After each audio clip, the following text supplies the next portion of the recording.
Hey everyone, today we are doing a watercolor painting of 4 flowers. So welcome to Go for Glee with me, Grace, here in the art studio. So let's begin.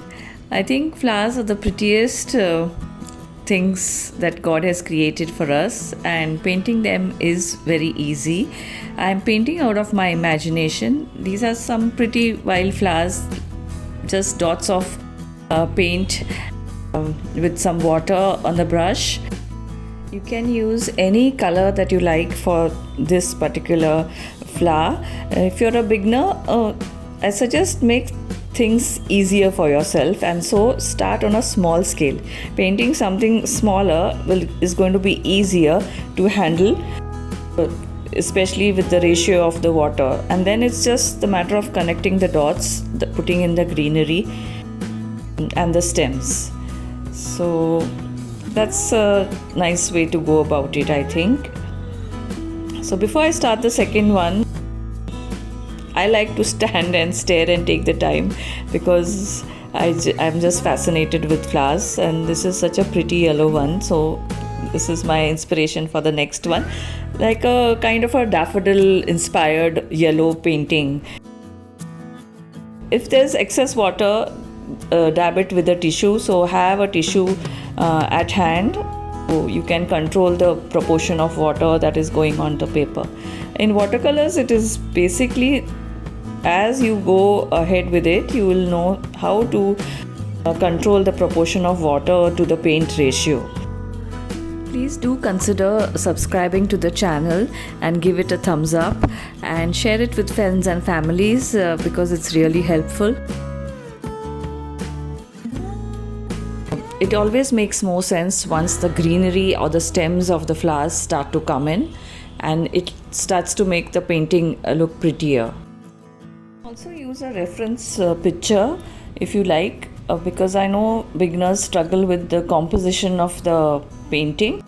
See, where there is a will, there is a way. If you want to paint, you must start painting. That is the most crucial aspect of beginning to paint flowers or beginning a hobby. Now dropping in some darker paint to make the centers of the flower, and then it gives a nice dimension to your flower painting. I'm using watercolors by Brustro. Camlin also does good watercolors. There's any brand, it doesn't matter. The next flower that I'm painting is inspired by the daisy. It's such a pretty and cute flower, a small and tiny one, and still it's so impactful. Every little flower has its own importance, just as all of us over here, and we must make the most of it. Watercolor painting is such a peaceful process. It can calm your mind, spark your imagination.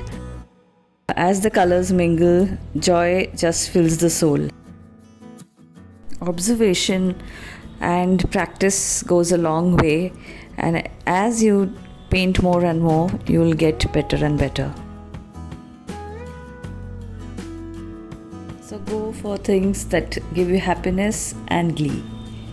Dropping in some dark purple in the centers. Just a minute, let me adjust this better. As far as the paper goes, I suggest for beginners, using a sketchbook is also a great idea. So you can paint a little every day. Otherwise, there are very good quality watercolor papers available by Brustro and other brands. The brush that I am using is from Camlin. I will try to link the products that I am using.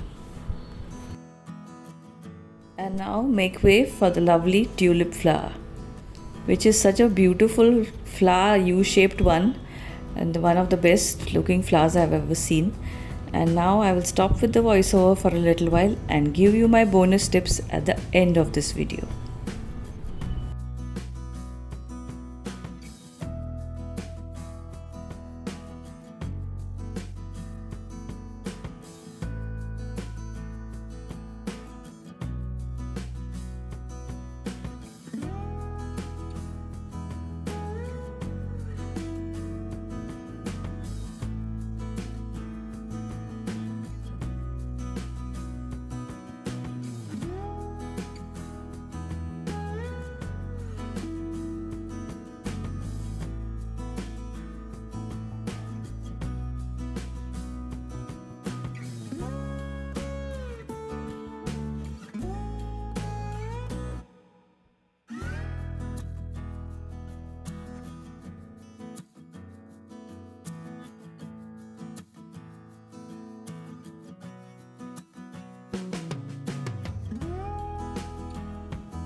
And there we have it, 4 pretty watercolor flowers. My tip to you in the end is make mistakes, lots of them, it's okay.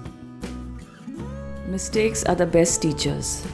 Do give it a go and let me know which you like the most. This is Grace signing off, wishing you good health, happiness and glee. Bye.